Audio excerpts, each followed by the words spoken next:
nga foli bi ko sebe ni video na jella nya ni video nke bi wala sa ka nyefo muso yi kumba munu mi se ka sabiye ni muso te den soro kada ka muso chamanta do kum bi se ka bali ni muso te den soro wala sa go kum bela jenendo e ka video na je fo ta fa bana den soro balia o kel non gela chamay furu ko nana bi ne furu ta ka laje tan duru keme sarala iba soro den soro ko problème o bo olula nga video temene na nyafo kumbe se ka to ni chete den soro ni mo video la je biso ko la janga video temene na ngani video na mena nyafo yi kumba munu se ka to ni muso te den soro wala sa iga donga fo ko den soro balia o be furu konnana fona soro chen muso na furula abe ka fo nyogo yake kunyogo kono chien fla ka se chien sabama o bela o te ka den soro fo ka se 100 kg fo ka teme 100 kg nga o ye muso munu na soro ushi mateme 127 ani duruka wala foko lute ka den soro nga muso munu shi temera 127 ani duruka ni asara kalo woro maka soro ma den soro ka soro nu ya fo ka fo nyonka nge chugumna nu buka ko chugala ni uma den soro bela abe fo la ko lute ka den soro o ba yira ka fo na soro ebe fe ka den soro ga jenatike konnana ni shi sara furuma ni mo soro mo kom kadi iga furu ke jona wala sa iga den soro demsenia konnana kadaka muso ani che o tekili ni muso shibe korobala ka ta fe aga den soro fanga o be doya ka soro ni che ale korla akase yororo ale bise ka den soro ni shi korobala ni ye muso yi ka se fo 127 ani duruma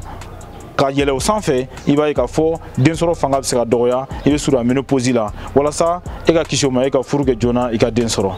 iga don fo den soro balia abise ka kla fo sigoroma sabai sigoroma folo abe fo ma ko fertilité abaisée oye mogoye muso munu na soro ka den soro ka gele iba soro muso do be nu furla sonu ka den folo soro u be sege sugu beke u be don u senfɛ u bolo fɛ ka chogo beke wala sa u ka se ka den soro walma nu ye dengelen soro den flanan soroli o be se ka kɛ baara ye o la a be fo olu ma ko fertilité abaisée mais muso munu be no ka fo ni olu ka den soro ni a be se ka kɛ i b'a sɔrɔ den fɔlɔ u t'o yɛrɛ sɔrɔ hali ka kɔnɔ ta walima ka kɔnɔ tiɲɛ u t'o sɔrɔ ni furu kɛra u bɛ mɛn ka sɔrɔ u ma den sɔrɔ a dɔw la yɛrɛ u tɛ den sɔrɔ o la a bɛ fɔ infertilité primaire dɔw wɛrɛ bɛ yen nɔ n'o ye sabanan ye n'o ye infertilité secondaire ye o bɛ fɔ muso ma muso min n'u ye den fɔlɔ sɔrɔ walima u ye den sɔrɔ den sɔrɔli kɔfɛ n'u bɛ den wɛrɛ sɔrɔ o bɛ kɛ baara ye misala ni muso min n'a ye den kelen sɔrɔ walasa ka den filanan sɔrɔ a bɛ ko sugu bɛ kɛ walasa ka den filanan sɔrɔ a dɔw wɛrɛ la a tɛ den wɛrɛ yɛrɛ sɔrɔ o la a bɛ fɔ olu ma infertilité secondaire o suguya saba in i b'a sɔrɔ i bɛ se ka kɛ o suguya saba dɔ la kile jɛlen kɔnɔna na nka ni i tɛ ka den sɔrɔ tamasiyɛn dɔ de b'a la walasa i k'a dɔn k'a fɔ k'i tɛ ka den sɔrɔ o tamasiyɛnba fɔlɔ o ye ni muso min bɛ yen nɔ k'a fɔ furu kɛlen kɔfɛ furu ɲɔgɔnma fila ni ɲɔgɔn cɛ n y'a fɔ cogo min na k'a sɔrɔ aw bɛ ka kafoɲɔgɔnya kɛ kunɲɔgɔn kɔnɔ siɲɛ fila siɲɛ saba k'a sɔrɔ aw tɛ ka manani don n'o ye préservatif ye aw tɛ ka fura foyi ta fura minnu n'u bɛ se k'aw bali den sɔrɔ la walima a tɛ ka pikiri muso tɛ ka pikiri foyi kɛ min bɛ se ka bali den sɔrɔ la ka sɔrɔ aw dun ka kafoɲɔgɔnya kɛ i b'a fɔ n y'a fɔ cogo min na ni den tɛ ka sɔrɔ la fo ka se san kelen kɔ ma den tɛ ka sɔrɔ o la a bɛ fɔ o furu la k'a fɔ den tɛ ka sɔrɔ o ye tamasiyɛnba fɔlɔ ye i kan ka min dɔn nka tamasiyɛn wɛrɛ bɛ se ka yala bana minnu bɛ se ka sababu ye ka na ni den sɔrɔlibaliya ye n bɛna olu dɔw fɔ e ye ni olu tamasiyɛn dɔw bɛ yen nɔ o la a bɛ se ka fɔ fana ko den tɛ ka sɔrɔ tamasiyɛn wɛrɛ minnu bɛ yen nɔ i kan k'olu fana dɔn ni o bɛ se k'i lasɔmi k'a fɔ denko problème o bɛ se k'i sɔrɔ i ka furu kɔnɔna na n'a sɔrɔ muso min bɛ yen k'a fɔ i ka laada bi ɲagami ɲagami o ye dɔ ye muso min bɛ yen k'a fɔ k'i ka laada tɛ na wagati kelen na laadaw bɛ pan pan pan kojugu o bɛ n'an b'a wele cycle irrégulier o ye dɔ ye muso min bɛ yen ko laada kɔnɔdimi gɛlɛn ko o b'a la o ye tamasiyɛn dɔ ye o t'a yira k'a fɔ laada kɔnɔdimi gɛlɛn bɛ n'an b'a wele règle douloureuse k'a fɔ ko o de bɛ diyagoya k'a fɔ ko n'o bɛ muso min na k'i tɛ den sɔrɔ o n'o tɛ kelen ye nka n'a sɔrɔ o bɛ muso min na k'a fɔ si dun kɔrɔbala i sera den sɔrɔ ma i ka wuli k'a ɲɛɲini k'a lajɛ ka d'a kan dɔw bɛ yen nɔ o bɛ se ka ni den sɔrɔli gɛlɛya ye furu kɔnɔna na ani fana dɔ wɛrɛ bɛ yen nɔ n'a sɔrɔ ni muso ni i tɛ k'i ka laada ye o la fo o ye tamasiyɛnba ye fana min bɛ se ka yira k'a fɔ den sɔrɔ bɛ se ka kɛ baara ye nka kunba ninnu de bɛ se k'a to ne tɛ ka den sɔrɔ n b'a dɔn i pereselen k'o lamɛn kunba minnu bɛ se k'a to ni muso tɛ den sɔrɔ o kunba o ka ca kosɛbɛ nka bana dɔw bɛ yen n'an b'a wele syndrome des ovaires polykystiques o ye bana ye min bɛ se ka muso bali ka den sɔrɔ bana wɛrɛw bɛ yen nɔ minnu bɛ se ka muso bali ka den sɔrɔ n'o ye kɔnɔbara dugumala banaw ye min bɛ se ka denwolonugu sɔrɔ walima denkisɛ bɛ tɛmɛ sira minnu fɛ ni bana dɔw bɛ yen n'olu ye sɔrɔ donc olu bɛ se ka na n'a ye dɔw wɛrɛ bɛ se ka na ye n'an wele endométriose olu bɛ se ka na n'a ye dɔw wɛrɛ bɛ yen nɔ fana n'an b'a wele fibrome les fibromes utérin ni caman b'a dɔn fibrome na o ye kuru ye kuru dɔw bɛ se ka sigi muso kɔnɔ a dɔw la muso yɛrɛ b'a jate k'ale kɔnɔma don n'a tɛgɛ maga kɔnɔ na a bɛ kuru ye o la o bɛ se ka na ni den sɔrɔli gɛlɛyali ye kosɛbɛ ani fana ovaire ni o be muso kɔnɔ n'ale be denkisɛ dilan n'ale fanga dɔgɔyara o be se ka na ni densɔrɔ baliya fana ye ani fana infection dɔw be yen nɔ n'o be sɔrɔ kafoɲɔgɔnya fɛ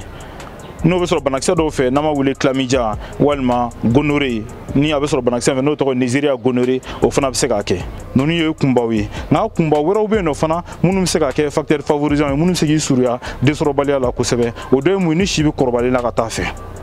ani fana ni mɔgɔ muso minnu be yen nɔ k'a fɔ u be fura ta fura minnu be se k'u bali ka den sɔrɔ olu an y'o caman ye an y'o kɔlɔlɔw caman ye minnu be furaw ta walasa u kana den sɔrɔ a caman na a dɔw la a be se ka na ni gɛlɛya ye u ka den sɔrɔ la tagalen ɲɛfɛ an y'o mɔgɔ caman ye ani fana fɛn wɛrɛw fana be yen nɔ fana i be se k'i hakili to min na o ye kɔnɔcɛn ye minnu be u tugu k'u kɔnɔ cɛn n'an b'a wele avortement clandestin olu fana o fana be se ka kɛ sababu ye dɔw ka denko o be se ka bali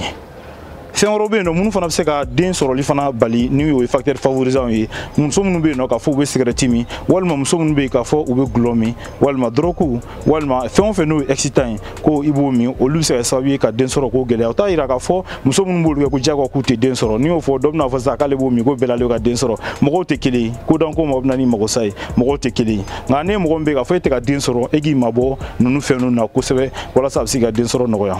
bonya fana n'a sɔrɔ i ka bon i b'a ɲini cogo bɛɛ lajɛlen na i ka farisogo hakɛya ɲuman i k'o ɲini k'o dɔn i kana sɔn cogo si ka i to yen i ka bon farisogo ka bonya i kan o bɛɛ bɛ se ka den sɔrɔ gɛlɛya muso fɛ yen nɔ ninnu ye fɛnw ye i bɛ se k'i hakili to mun na minnu bɛ se k'a to walasa e bɛ se ka den sɔrɔ nka ni den ma sɔrɔ furu kɔnɔna na gɛlɛyaw de b'a la wala gɛlɛyaba minnu bɛ a la i k'olu dɔn a bɛ kɛ sababu ye ka tɔɔrɔ ani bɛnbaliya a bɛ se k'o lana i kan furu kɔnɔ a bɛ se ka kɛ sababu yɛrɛ muso dɔw yɛrɛ furu bɛ se ka sa muso dɔw ni bɛ siri ka da kun ka sababu kɛ densɔrɔbaliya ye a bɛ kɛ sababu ye ka diɲɛlatigɛ nege bɔ muso dɔw la donc ninnu ye fɛnw ye walasa e ka kisi o ma n ye fɛn minnu fɔ sisan e k'i hakili to olu la nka e bɛ se ka mun de kɛ walasa densɔrɔbaliya ko ninnu olu kana ne sɔrɔ walasa ne ka furu kɛ e ka den sɔrɔ joona kabini i ma furu kɛ fɔlɔ fo ka taa fɔ n'i ye furu kɛ waati min na fɛn dɔw bɛ yen nɔ k'i hakili to olu la kosɛbɛ fɛn o fɛn bɛ yen n'an ma wele excitant n'o bɛ se ka minta walima samata cigaretiw gulɔw droguw joints fɛn o fɛn n'o bɛ se ka wele k'a fɔ k'o ye excitant ye k'o bɛ mɔgɔ bɔ hakili kan e k'i mabɔ o la o nafa ka bon kosɛbɛ i ka to ka dumuniw dun dumunifɛn minnu bɛ yen nɔ ni vitamine b'o la ni acide folique b'o la n'o ye yiridenw nakɔkɔla dumuni ninnu i k'olu dun ka caya kosɛbɛ olu nafa ka bon nka n ye video dɔ k'o kan n'i bɛ fɛ k'o dɔn min bɛ se ka dɔ fara muso ka denkisɛ kan i bɛ se k'o lajɛ n ka video tɛmɛnen na i b'o kunnafoniya bɛɛ lajɛlen sɔrɔ o kɔnɔna na ani fana e bɛ se ka mun de kɛ walasa e ka se ka den sɔrɔ e k'i jija kafoɲɔgɔnya e k'o kɛ kunɲɔgɔn kɔnɔ siɲɛ 2 ka se siɲɛ 3 ma i k'i jija fana i ka jus dangereux i k'o ɲini k'o dɔn ka d'a kan jus dangereux dɔnni o nafa ka bon kosɛbɛ ka kɔn jus dangereux dɔnni ɲɛ ka se jus dangereux don ma walima jus dangereux kɔfɛla la e k'i jija kafoɲɔgɔnya ka se k'o kɛ kunɲɔgɔn kɔnɔ walima o wagati ninnu kɔnɔ ka caya o bɛ se ka kɛ sababu ye ni e bɛ se ka den sɔrɔ n b'a dɔn i ye nin video in kanu n b'a dɔn i ye kunnafoniya caman sɔrɔ nin video in kɔnɔna na n'a sɔrɔ o diyara ye e ka j'aime ta i k'i abonné i ka cloche notification ta walasa n'i ye video kura kɛ wagati o wagati e ka kɛ mɔgɔ fɔlɔ min b'a lajɛ yan nɔ f'i sigiyɔrɔ la i k'a dɔn k'a fɔ samedi o samedi n bɛ video kura kɛ walasa ka kunnafoniya ɲuman di e ma kɛnɛya kan ne ye ninnu lamɛn a b'a to e bɛ den kuranin sɔrɔ i k'an bɛn o la samedi wɛrɛ